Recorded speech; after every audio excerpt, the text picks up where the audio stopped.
This episode of The Clear Out was recorded on the 1st of November 2023 at home in Wicklow, and it is a cultural episode. It is an episode that goes from the words of William Shakespeare to the cinematic mastery of one Martin Scorsese. So that is very much the focus of today's episode. I'm going to discuss some Shakespearean sonnets that I recently came across as delivered, as spoken by two great Shakespearean actors. And I'll have a stab at a sonnet myself. And for the second half of the episode, I'm going to be discussing in quite a lot of detail Martin Scorsese's latest movie, Killers of the Flower Moon. So I'll be talking about that and my reaction and what it made me think of, and making some comparisons to one or two other movies.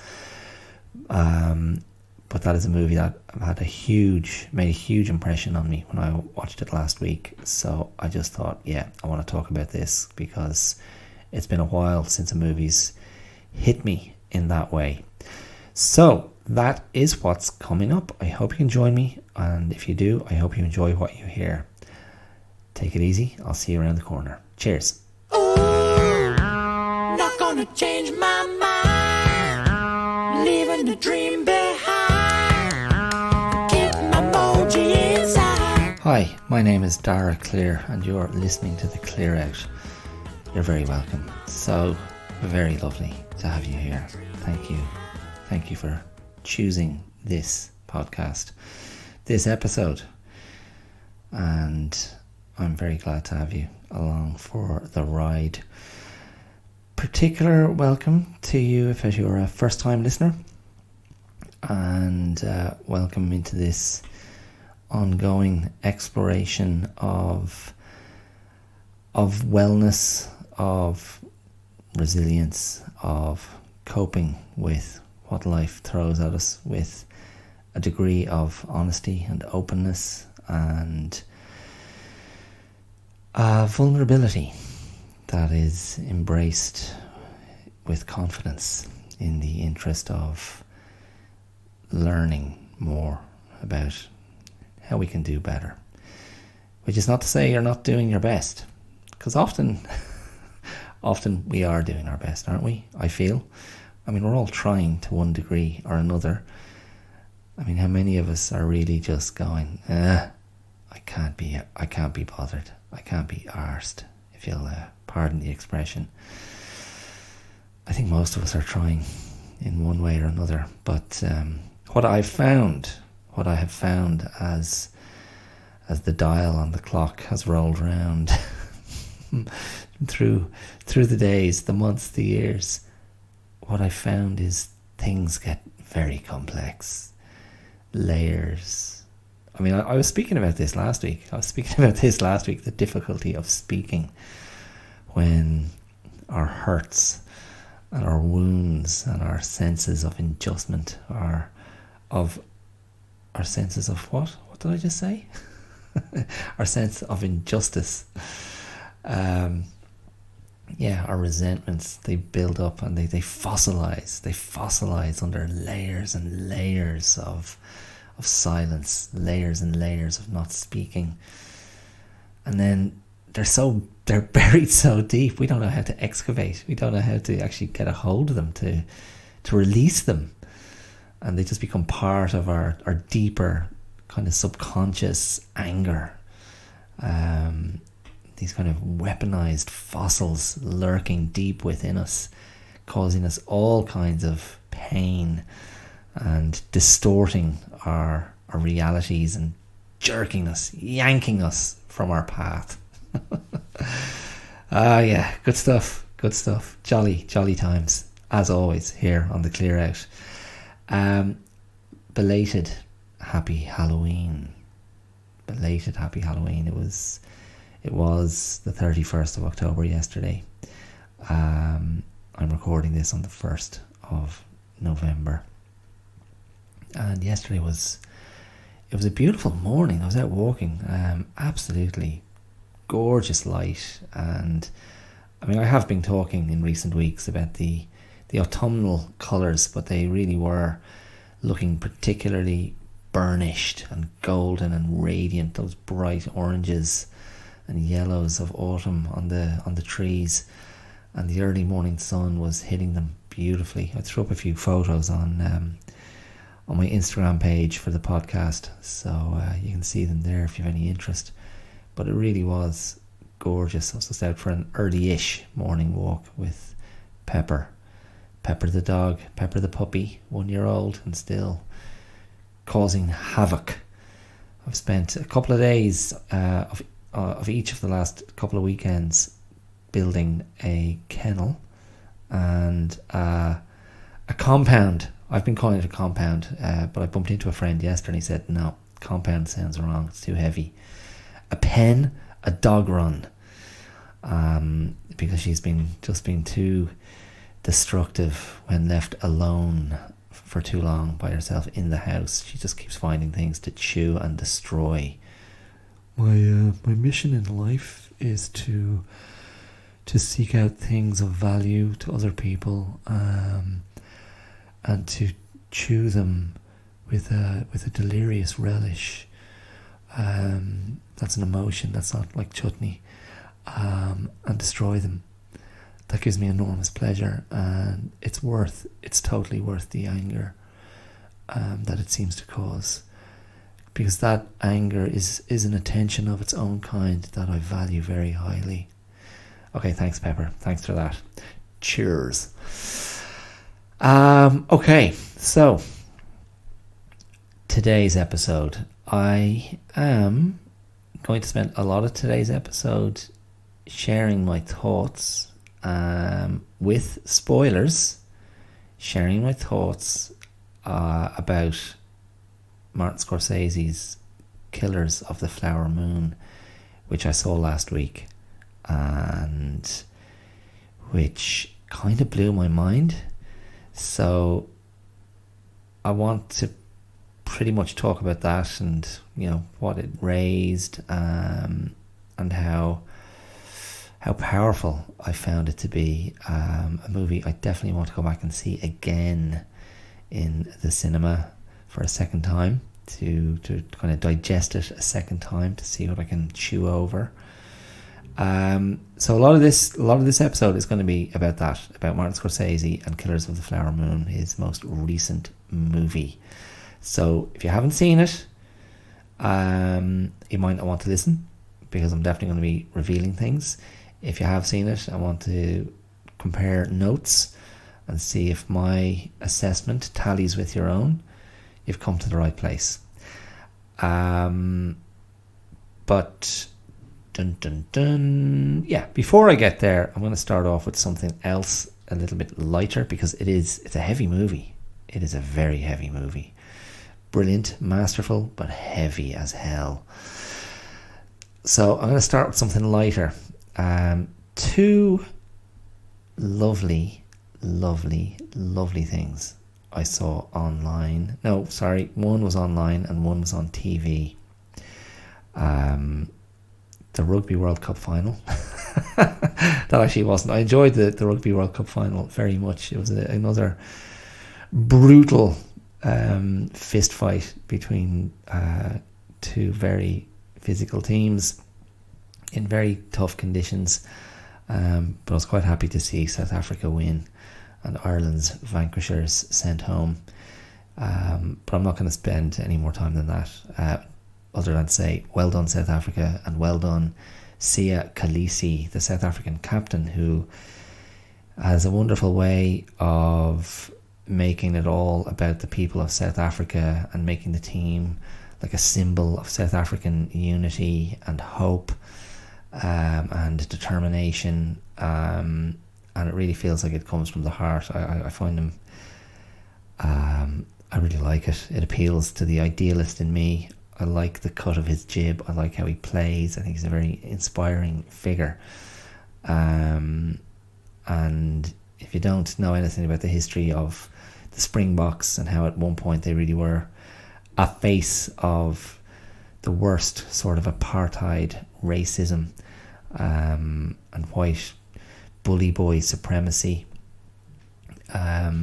It's great to see how far that institution has come and what they now represent. Because I like that stuff. I like symbolism. I am inspired by that. I think we need stuff like that. I think we need it, because if all that goes away, we're just left with the cynics and the naysayers and the doomsayers, and we've got to resist that.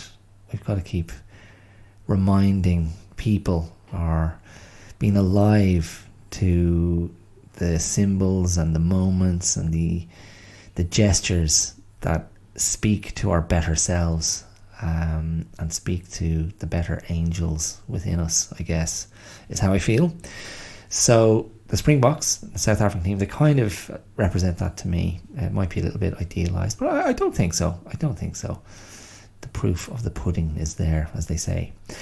So what I was going to talk about were two things. One, and do yourself a favour, if you enjoy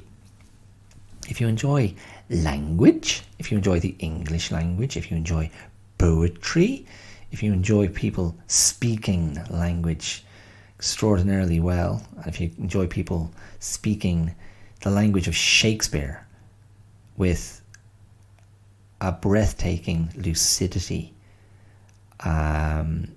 bringing the full meaning and clarity of his words to vivid life just from their skills as speakers, as performers, as interpreters, do yourself a favour and go and find one, Laurence Olivier on the Dick Cavett show in 1973, reciting Sonnet 116. That sonnet is, "Let me not to the marriage of two minds admit impediments." And Olivier recites that to Dick Cavett in 1973 with such poise and assuredness and precision. And it's always just a reminder that Shakespeare is so accessible when it's in the right hands. It's so accessible when it comes out of the right mouth, the right brain, the right performer. And the sonnets they're just these lovely little these little portions, these little tasters of Shakespeare. I think he wrote 154 sonnets in total. So many about love, so many about time, so many about death, so many about mortality. And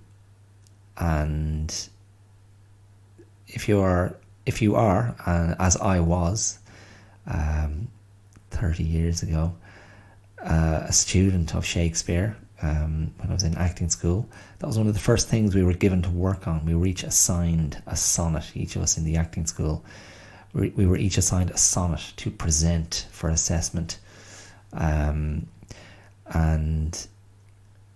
they are, they are a prescribed form, a prescribed format, a 14-line poem written mostly in iambic pentameter.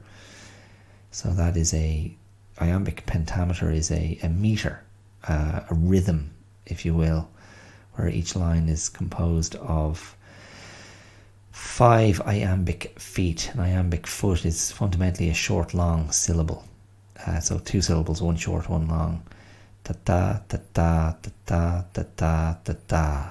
And that rhythm is your guide for where you should place emphasis in a line of Shakespearean verse. So we studied all that as well. So most of the sonnets are written in that rhythm. Let me not to the so you've got it wrong straight away. Let me not to the marriage of. That's a tricky one. Sometimes it breaks the rhythm by putting the short or long first. Let me not to the marriage of two minds. So there's a little skipped bit there. Let me not to the marriage. Let me not to.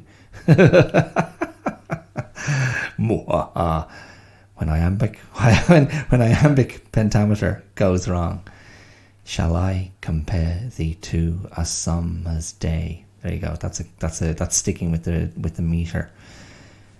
Let me not to the marriage. Let me. There you go. Let me not to the marriage of two minds admit impediments. Da. Good Lord. Anyway, I'm not Laurence Olivier, obviously, as just demonstrated.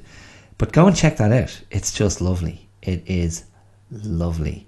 And I just came across that on Instagram last week, just scrolling. I was like, oh, that's nice. And of course, Olivier is considered one of the all-time greats, one of the absolute masters of Shakespeare, particularly Shakespeare on screen. I think I did refer to, at some point in the recent past, there's a very funny, no, not very funny, a very entertaining, a very nice documentary featuring interviews with Joan Plowright, who was married to Olivier, Judi Dench, Maggie Smith, and fourth great English actress. And they had lots of moments. It's fundamentally just footage from these actresses' careers, and then footage of them meeting up and having tea and having a great laugh and reliving their acting careers. And they all, I think I was talking about this before, they all clearly had sort of an eye-rolling opinion of Olivier as being this sort of monstrous egotist who had to be handled and managed and placated and assuaged, and it was quite funny. But he is considered one of the greats, and go and listen to that sonnet. Just find it on YouTube or whatever. And another thing you can find on YouTube, and you might already know where this is going if you have any interest in these things, over the weekend on the Graham Norton show on TV, there was Judi Dench. I have enormous time for Judi Dench. I just find her so endlessly charming and funny, and again, just an actress of such great subtlety and poise. I'm not sure when my relationship with Judi Dench started. She was in a very funny English sitcom for years called, As Time Goes By?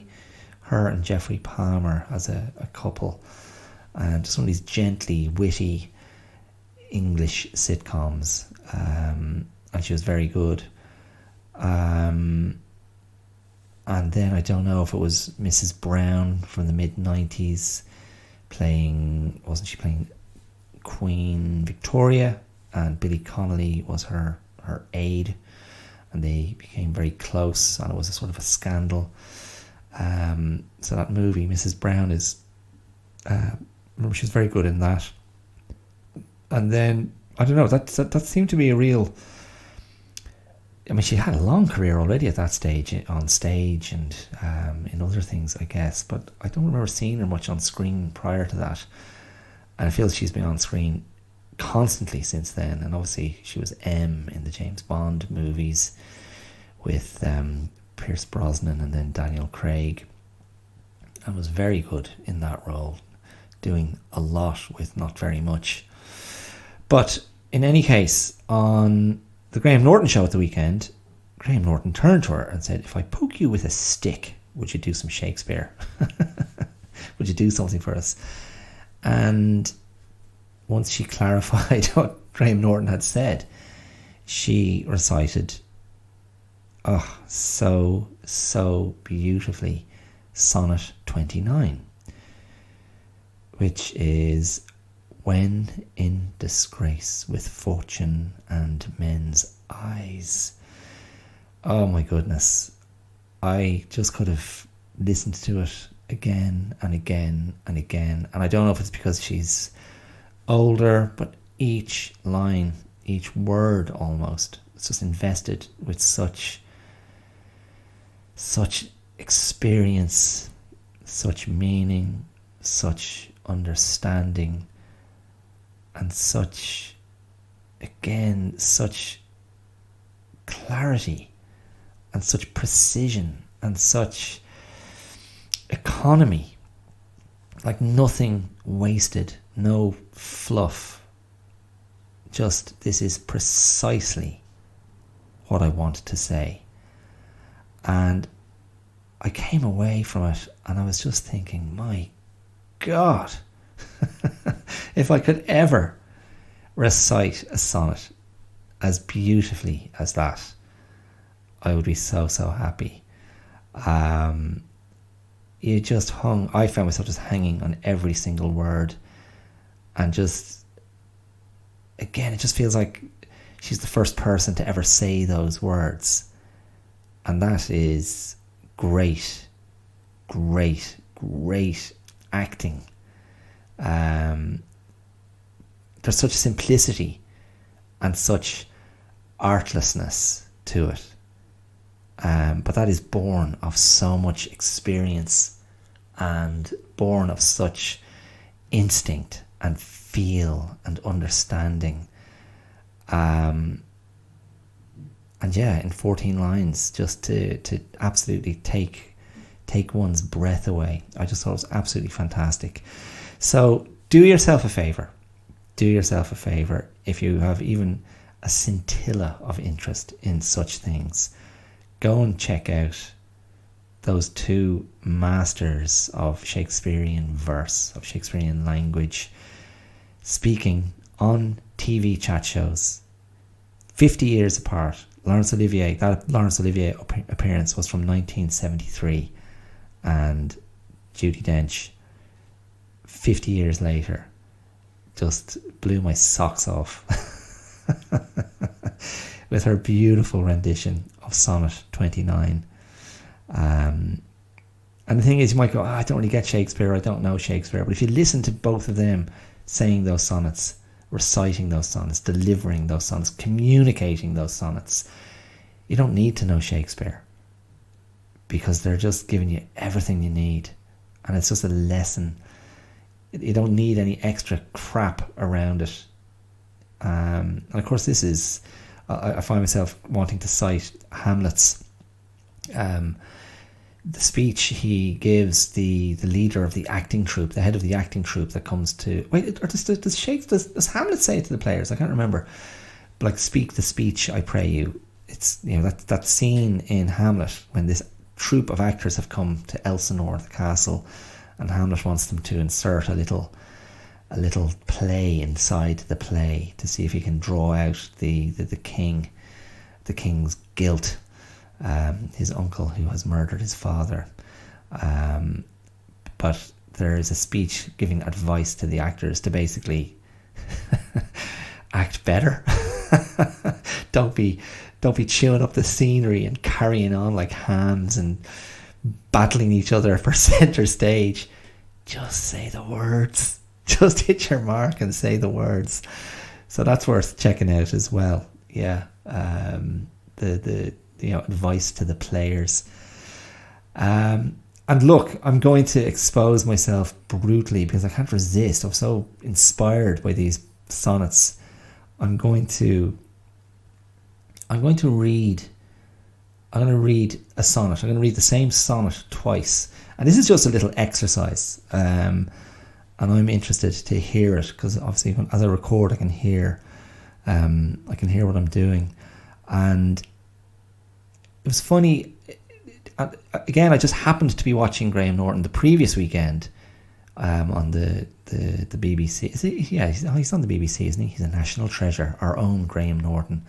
He's so great at what he does. But a couple of weeks ago he had, and I know why I was watching it, because it was on each weekend after the rugby. So I was just be flicking through TV channels. But he was interviewing Patrick Stewart, and Ray Fiennes was also there. And Patrick Stewart came from, where did he say? Was he from Lancashire or Yorkshire?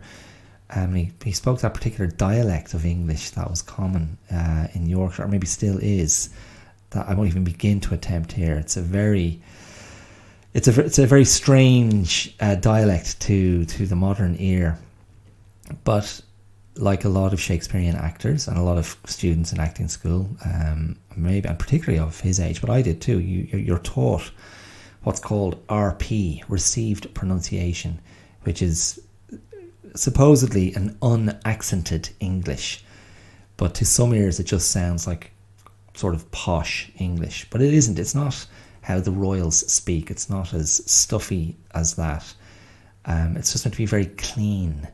And I'm often curious to, when I'm looking at classical verse or classical text, to read it or recite it with RP, and then just to also read it or recite it in my own accent and see what the difference is. Because Shakespeare, of course, was meant to be very accessible to common people, for want of a better phrase. It was meant to be, Shakespeare wrote for everyone. He wasn't just writing for upper class consumers, so to speak. So his language should work in anybody's mouth, in anybody's accent. And the challenge for the actor or the reciter is always to communicate the meaning. Okay, so I'm going to give it a lash. I'll go RP first. This is sonnet number 129.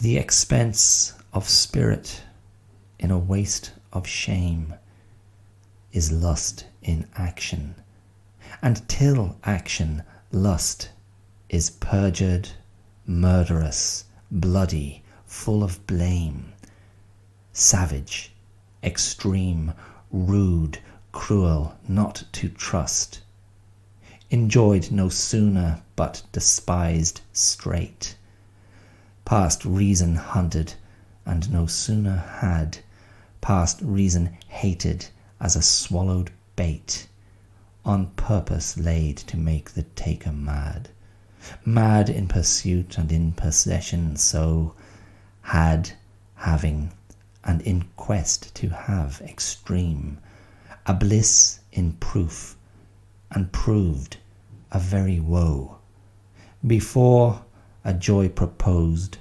behind a dream. All this the world well knows, yet none knows well to shun the heaven that leads men to this hell.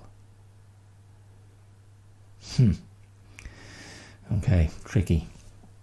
Okay, so in my own voice, my own accent, this poem, and again, I'm not satisfied that I communicated the meaning of that successfully, but this poem is a denunciation of lust, and seems particularly directed at men and their relationship to lust. And yeah, interesting. The expense of spirit in a waste of shame is lust in action, and till action lust is perjured, murderous, bloody, full of blame, savage, extreme, rude, cruel, not to trust, enjoyed no sooner but despised straight, past reason hunted, and no sooner had, past reason hated as a swallowed bait, on purpose laid to make the taker mad, mad in pursuit and in possession, so had, having, and in quest to have extreme, a bliss in proof, and proved a very woe, before a joy proposed, behind a dream. All this the world well knows, yet none knows well to shun the heaven that leads men to this hell. I don't know. Listen, I hear myself saying that, and all I want to do is go back and listen to Judi Dench and Laurence Olivier, and you may feel the same. Anyway, an experiment, as I said, and I expose myself willingly, just to see what that was like. Okay, so let me move on. That's more than enough Shakespeare, I'm sure you think. Let me move on to a voice more contemporary, Martin Scorsese, and his movie that's out now, his film that's out now, Killers of the Flower Moon. And I'm going to talk about this movie with spoilers, so if you don't want to have the movie ruined, tune in another time, or maybe listen and go, yeah, I'm happy to see it anyway. So I went to see this last week in my local cinema. The movie is almost 3.5 hours long. I had deliberately and determinedly avoided as much as I could about this movie. I had no idea what it was about. I'd seen snatches of trailers, and I could see that it was set in what looked like the not the Wild West, but the sort of the modernizing West of America in the early 20th century. I saw that Robert De Niro was in it. I saw that Leonardo DiCaprio was in it. I'm not sure I recognised any other faces from the trailer. And that was about it. And I had a sense that there was a Native American or First American or Indigenous American presence in the movie. I knew nothing else. And I sat down. I was pretty tired when I went to see it. But I sat down and started watching, and I was kind of tripped out immediately, initially. And I thought, oh, this is like an alternate history of the US, because what I was seeing, and it was presented in sort of a newsreel format, black and white, like vintage black and white images. What I was seeing was Scorsese presenting a world where Native Americans were enormously affluent and successful, and gadding about like the waspiest, whitest, wealthiest citizens in America, and attending college and playing polo and being driven around by white people, and graduating from university, and I was like, oh, what is this? What is this fascinating alternate history? Where is this going to take us? Who are these fantastical characters that have been invented? But as I continued to watch, I realized, oh no, this is fact. This is historical account. And it was kind of thrilling. But what Scorsese has done is, like he's done very well in other of his movies from his long career. It's an act of world building and inviting you into the world. But I have to say, I was sitting there, and this comes back to a theme that I've touched on many times, I feel, on the podcast. The idea of, what's being presented to us, the realities that are presented to us, the faces that are presented to us, the roles that are presented to us on our screens, across popular media, in movies, on TV shows, and the idea of the other not being seen, the idea of faces of colour being relegated to very particular and often historically lesser roles. And suddenly I was being presented with images of historically, a group of people who are historically horrendously transgressed upon, the victims of attempted, eradication, genocide. And really, apart from the Western genre of movies, not faces you see on TV or film very much. And my brain was sort of reeling a little bit, kind of going, what am I actually looking at here? Because I've no precedent, of nothing that sets me up to go, oh yeah, of course, this actually makes total sense. And so in a way, I was playing catch up to try and fully grasp what I was being shown. And ultimately,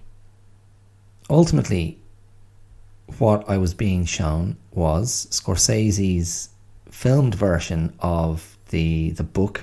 I haven't gone to find the author's name of that book, but I think Scorsese did the screenplay maybe with the author, and it is, as I previously mentioned, it's a historical text, and it is the account of Osage American Indians who were driven out of Missouri, and ended up in, is it Oklahoma, and founded the Osage Nation, which I don't know what the timeline was, but at some point after they arrived there, they discovered it was one of the most oil-rich regions in the United States, and suddenly they were swimming in wealth. And an arrangement came about whereby there were white administrators of their wealth, white custodians of their wealth, so they could have access to it, but it was being controlled by white custodians, I suppose. I don't know what the most accurate word is. And what Killers of the Flower Moon depicts is how there was a systematic campaign of murder of the members of the Osage Nation, and a systematic campaign of murder, a conspiracy among the white members of that community who came. And again, Scorsese plays this with such a deft hand that all the pieces are in place when we meet the main players. All the white people are in the community, established, running their businesses, and taking as much as they can from the Native Americans, and charging as much as they can possibly get away with. And the Native Americans are paying those prices and living sort of like it's like a Gatsby-esque lifestyle, driving those cars, wearing those clothes, living in nice houses, having nice things, gambling, drinking, etc. And white men circulate constantly, trying to see if they can secure themselves a Native American bride. And this is part of the strategy of marrying into wealth, and marrying into what are referred to as head rights, which I guess were the rights to land with oil on it. And the chief amongst these white conspirators, who was systematically going after particular members of the Osage community, was a man called King Cale. I think I've got that right. That's played by Robert De Niro in the movie, and he is the sort of the chess master, if you will, and a sort of an unofficial, very sort of avuncular / paternal mayor type figure in the community, in well with everybody, held in hugely high regard by the Native Americans, held in hugely high regard by the burghers of the town, the citizens of the town, the shop owners, the business owners, and he's sort of all over everything. And his nephew returns from the war and comes to his uncle, and this nephew is played by Leonardo DiCaprio the first thing I noticed about Leonardo DiCaprio's performance is he was doing a version of what Brad Pitt did in Tarantino's Inglourious Basterds.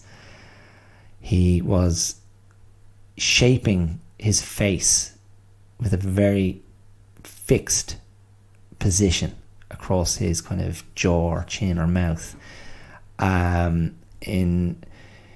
In Brad Pitt's case, in Inglourious Basterds, it was kind of a perpetual sort of sneer on his mouth, which I know is Pitt's version of or tribute to the sort of B-movie actor Aldo Ray.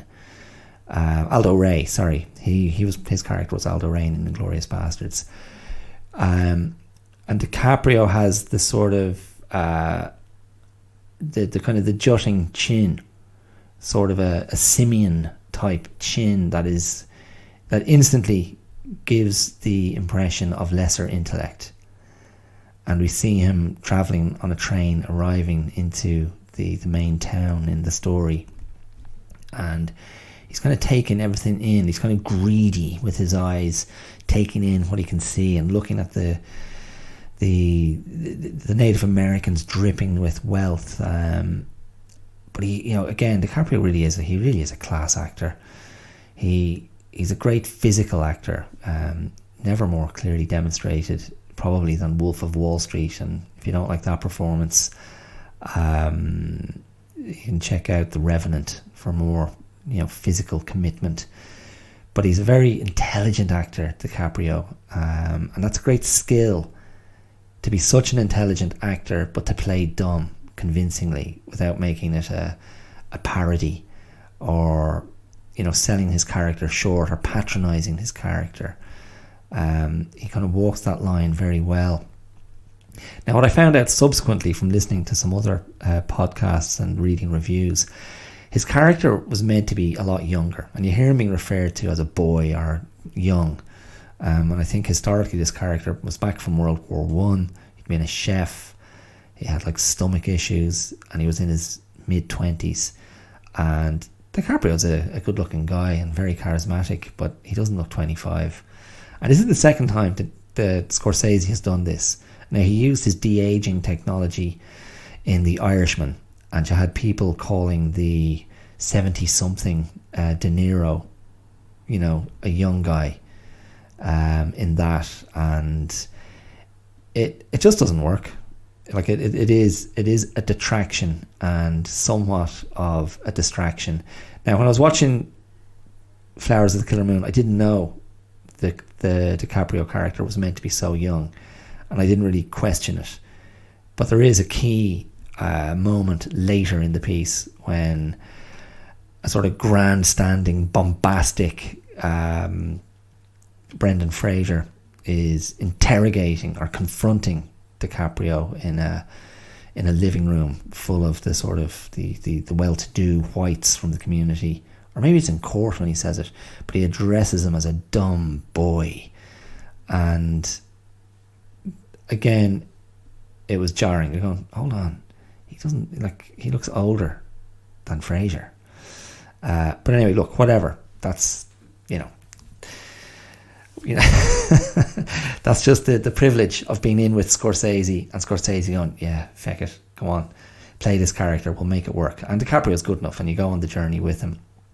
But his physical appearance is striking, with that jutting chin and a not especially flattering haircut and very crooked looking teeth. But he is, in the story, considered a handsome guy. and he is directed by De Niro towards a daughter of one of the Native American families, who is played absolutely brilliantly by an actress I had never seen before. Her name is Lily Gladstone, and she is the standout performance of the movie. She is absolutely compelling and has an intriguing and enticing interior intelligence and humour that she holds with a great stillness throughout the movie, and such a wonderfully held performance that feels full of life and intelligence and emotion. And she is more than the equal of DiCaprio, De Niro, and the other actors in the piece. And ultimately the story kind of hinges around DiCaprio's relationship and marriage to her, the children they have, and how DiCaprio, who's his character, his name is Ernest Burkhart, and how his character is just a pawn. I mean, I refer to De Niro's character as the kind of the chess master, and DiCaprio is the kind of the willing pawn in De Niro's game, and being deployed strategically. And again, it's to try and get access to the oil, and it's, you know, the plot is given a lot of time to breathe, and while we're breathing, we're taking in the visual flourishes, we're taking in the fantastic set design, the costumes. We're being haunted and unnerved by Robbie Robertson's score, the late Robbie Robertson, to whom the movie is dedicated. And as I was watching it, there were times when I was going, there's not much going on here. But by the time the film ended, I can't remember ever leaving a cinema feeling so sick and depressed and chilled, but also sort of mesmerized by the images that I'd seen, and sort of electrified and hugely stimulated by the cinematic storytelling that I'd just been privy to. And Scorsese, there are just so many moments, so many, and literally it might just be a moment, just visually, where you're going, oh, that's fantastic to look at. It's beautiful. I want to go back and savor it. And they're just the aesthetic pleasures of the movie. But ultimately, the story, which is one of murder, of execution, and of the most sinister, of the most profound and sinister racism, the most profound and sinister othering, the most profound and sinister disregard for human life, and the very specific act of relegating other people to a lower class of animal, a lower class of human, and a class of human whose life doesn't matter.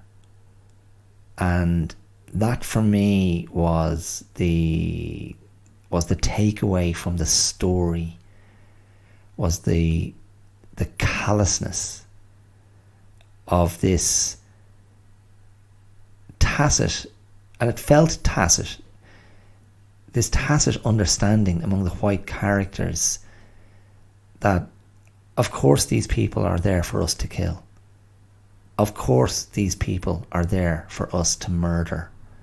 of course these people are there for us to take advantage of, and of course they are so much less than we are, and that is why we can treat them the way we do. It's why we can get into bed with them, literally and figuratively, and stick knives in their hearts and kill their children and not lose a wink of sleep over it, because we have such utter contempt for them. And the affront is that they got access to what we should own. We, as white people of European extraction, good Christian folk, and that is captured and portrayed with such a sure hand and a very restrained hand by Scorsese, where you're well, I was just sitting there going, this is the work of a master. This is the work of an elder statesman of cinema who is absolutely sure of what he wants to show, of what he doesn't want to show. And in ways it was a very un-Scorsese-like movie, in terms of, if we think of the defining Scorsese movies as being very much rooted in the world of male violence and I want to say outlawry. I don't know how to make a noun out of the action of being the life, the psychology of being an outlaw. But movies like Raging Bull, movies like Taxi Driver, movies like Goodfellas, like Casino, Mean Streets, obviously, the gangster life, guys who live by the gun, and they're sort of explosive and visceral and in your face and confronting. They make you kind of recoil from the screen. And this was part of the other side of the Scorsese aesthetic and the Scorsese voice, where the movie I associated it with most initially was probably The Age of Innocence, which was all about decorum and restraint and etiquette and class and the superficial performance of one's role and the superficial performance of a certain section of society. It had much more of that in it, but as I said, the effect at the end was just this kind of realization, this horrible realization, as the full understanding of what had been going on, which involved the poisoning of certain people, the arranged murder of certain people. And there was a line at one point that you'd be more likely to be convicted for killing a dog than killing an Indian. And I can only assume that was a historically accurate quotation. But I'm not sure if there's ever been a more successful representation or portrayal of white greed, venality, supremacy, racism, and brutality than in this movie. In a way that was rooted in a particular form of storytelling that wasn't meant to be a horror, that wasn't meant to be a thriller, that wasn't meant to be a punch in the face for 2 hours. That wasn't like leering on the horribleness, in a gratuitous or salacious manner. it was rendering it all in a much more mundane way. Like, this is just routine. I'm just gonna do the laundry, and then I'm gonna blow up the house with that couple, the Native American wife, the white husband, because they're a bump in the road we need to get rid of. I'm just going to lay the table for dinner, but then I'm going to, shoot this mother and then take her baby. And it was that sort of the casual violence and the casual kind of conspiracy that became more clear.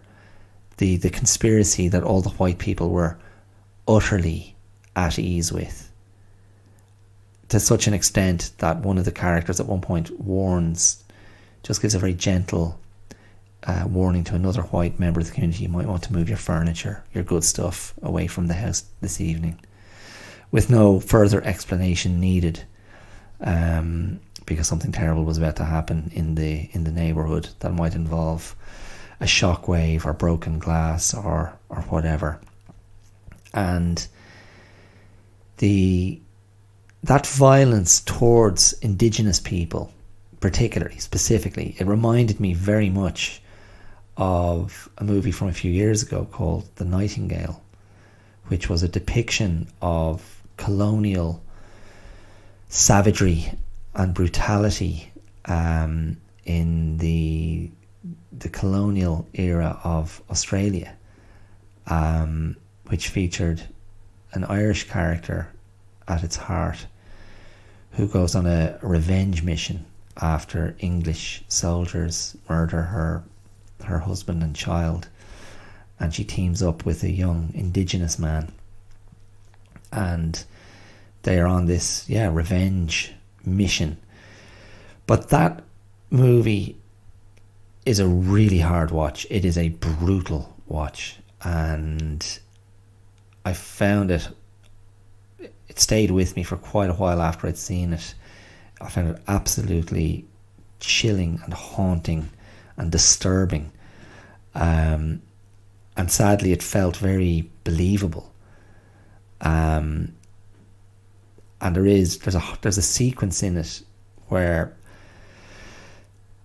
a bunch of, I can't remember if they were military men or just, I guess what you'd call slavers, who are walking along the road with Indigenous captors, and they bump into the protagonist who's there with her Indigenous comrade, who she has to pretend is her captor, and they have an exchange on the road, and then the other guys, the other party, the white members of the other party, just on a whim, just suddenly shoot all the Indigenous members in their crew, all the captors, with no provocation. It just seems to just happen from nowhere, and they're just kind of laughing to themselves like, whoops, I just dropped the eggs, or I dropped an egg, why don't I just drop the lot and smash them on the road? That would be funny. And I'd never seen that before in a movie, and it was just, I'm not even sure if I have the language to describe it, like vile, grotesque, horrific. But that movie, as opposed to Killers of the Flower Moon, was, I think, very much set up to really put that in your face. And I think a very accomplished movie, by the way. I'm not in any way trying to demean it or make it less than, but it had a very particular tone and a very particular commitment to showing you the depravity of the whites in a very confronting way. It's very powerful and effective storytelling. And in Killers of the Flower Moon, it's much more subtle. Even though there are moments of violence, it's much more subtle, it's much more insidious, and all the more unsettling for it, because it is presented or it's done under a veneer of civility, and that's really the kind of most disturbing aspect of it. And in the end, the main antagonists, DiCaprio, De Niro, they are caught, and they're pursued and caught by a very canny and organized group of FBI men in an early incarnation of the FBI. And apparently the book dedicates a lot more time to the FBI, and Jesse Plemons, who was also in Scorsese's The Irishman, plays the main FBI guy, who is just surveying things with that Jesse Plemons stillness, his very sort of still, quiet politeness, not giving anything away, sort of implacable, but you can see he's taken everything in, and he's got all these guys sewn up very quickly. And the film ends. The last few scenes of the movie are fundamentally Lily Gladstone's character, severing ties with DiCaprio, who had been in inverted commas treating her diabetes with insulin, but insulin also in inverted commas, because actually he'd been poisoning her. And that seemed to be a favoured method of this De Niro character of King Cale, to poison these Native Americans who stood between him and land rights or head rights, so he'd get to the oil money. And so she breaks with DiCaprio, and then there's this sort of an anachronistic or discordant, I don't know how you describe it, a sequence towards the end of the movie. It's the second last sequence of the film, and it's a live radio production of a true crime episode, with sound effects and an orchestra and an audience listening and various people playing out kind of different roles. But it's the story of what happened to the Osage Nation and those murders, and the death of Lily, reports the death of Lily Gladstone's character, and the ends of DiCaprio's character and De Niro's character. And it's played in a very particular way that's I guess a throwback to the style of the time, and it's sort of it's a very bizarre moment of levity at the end, and it was a sort of a promotional show for the FBI, and Scorsese himself is one of the announcers, and you're kind of going, oh, this is cute and kind of funny, but again, obviously it's an indication of the where this story was located and how it was sort of just turned into entertainment for white America, and many of those murders were left unsolved and uninvestigated. But then the final piece, the final scene in the movie was this, what I thought was a really beautiful aerial shot that slowly zoomed up and out wide on a Native American ritual of what I took to be contemporary Native Americans doing a ritual procession / dance